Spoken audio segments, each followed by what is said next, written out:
ang mga senator judges are also being tried. Meron din silang pananagutan dito kung gagawin nila ang mga bagay-bagay na hindi in accordance with law. I think they will also be held accountable by the public or by the people. Kasi if you are a lawmaker, you should be the first to follow the law. Yung Supreme Court decision ay part of the law of the land. So it has to be obeyed and it has to be respected by the senator judges.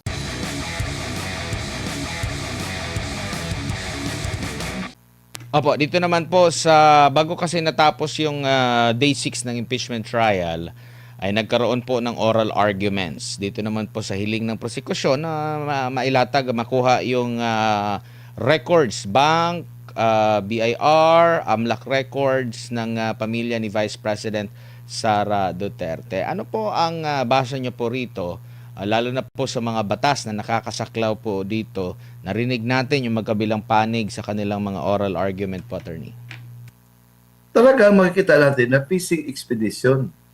Naghahanap pa sila ng ebidensya. Dapat yung impeachment complaint, kung mayroon bang basis, may basihan na, mayroon ng ebidensya sila at the time they filed the case. Kaya nga, when the prosecution to impeach the former Chief Justice was successful in yung paghahanap ng ebidensya, fishing expedition during trial, nakikita yan ng Supreme Court na mali yan. Kaya nga, they had the opportunity to clarify the extent of that subpoena power in the case of Duterte versus House of Representatives, na kailangan yung ebidensya, yung ground ay limited lamang doon sa panahon, yung term for the impeachable official. Ibig sabihin, makumpisa lang sa 2022 hanggang sa kasalukuyan. Hindi pwede yung taon na hindi pa siya impeachable official. So, malawak na masyado kung ano bang hinahanap nila. Para bang naghahanap pa sa ebidensya, baka mayroon tayong makitang evidence. That's not the purpose of impeachment. Kailangan it has to be based on due process, based on fairness, at saka yung hindi ito maging tool for oppression. So, ngayon, gagawin nila yan. I don't know how the Senate as an impeachment court will vote on it kung magkaroon na ng pagkuhan. Opo. Alam naman natin no na ang mga senator judge hindi yan kagaya ng mga may kapasidad na mga huwes, mga maestrado, mga justices, mga judges. May bentaha siguro yung mga naging abogado na para doon sa pagtimbang-timbang, no? Pero sakali po na bumoto sila pabor na ipakita yung mga dokumento na sa tingin ng depensa na lapag talaga ito sa batas, maaari ba itong questionin at sa Korte Suprema ba pwedeng questionin na ito, attorney? Yes, anything that is a product of grave abuse of discretion amounting to lack or in excess of jurisdiction, that can be brought to the Supreme Court. Pero sa atin na ngayon, ang mga senator judges are also being tried. Meron din silang pananagutan dito kung gagawin nila ang mga bagay-bagay na hindi in accordance with law. I think they will also be held accountable by the public or by the people. Kasi if you are a lawmaker, you should be the first to follow the law. Yung Supreme Court decision ay part of the law of the land. So it has to be obeyed and it has to be respected by the senator judges. Opo, without naming sige po. Hindi yan ehemplo kung sila mismo ang parang mangunguna sa pag-violate ng batas. Kasi ang decision ng Supreme Court is part of the law of the land.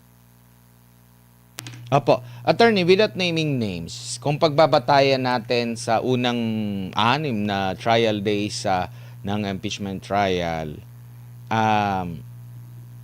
kapuna-puna ba, kapansin-pansin ba yung sino sa mga senator judge ang may kapasidad talaga kaugnay dito sa impeachment trial or sa pagbalanse nila sa mga usaping legal?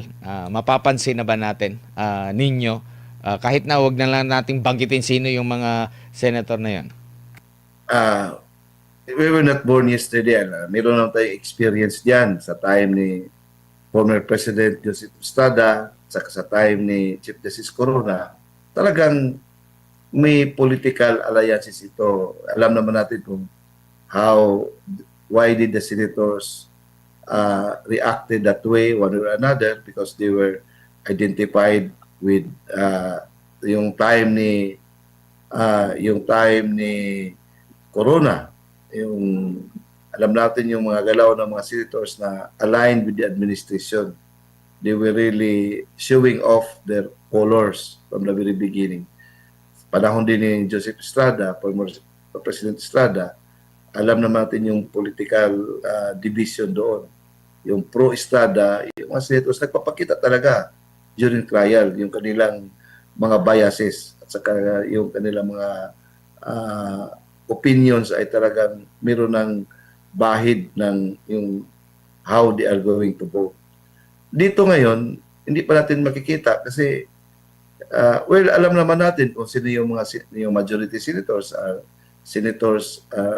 chosen or aligned with Malacanang, na alam na natin na yung Malacanang ang parang nagpo-post ng impeachment.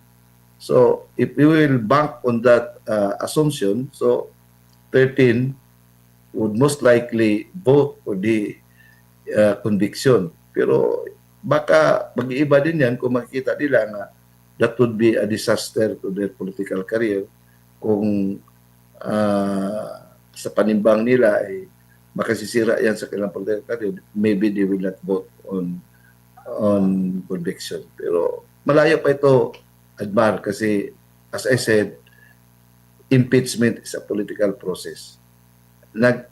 They are also careful on what is the impact of the decision sa kanilang political career. Apo, siguro bilang huli, attorney, mensahe nyo sa ating mga kababayang magmamasid pa rito at iniintindi ang mga ganap dyan po sa impeachment trial kay Vice President Sara Duterte. Well, we are thankful to Isiminay kasi talagang Isiminay ay matapang, nag-expose ng balanse na balita as against other media outfits na parang ginagamit na to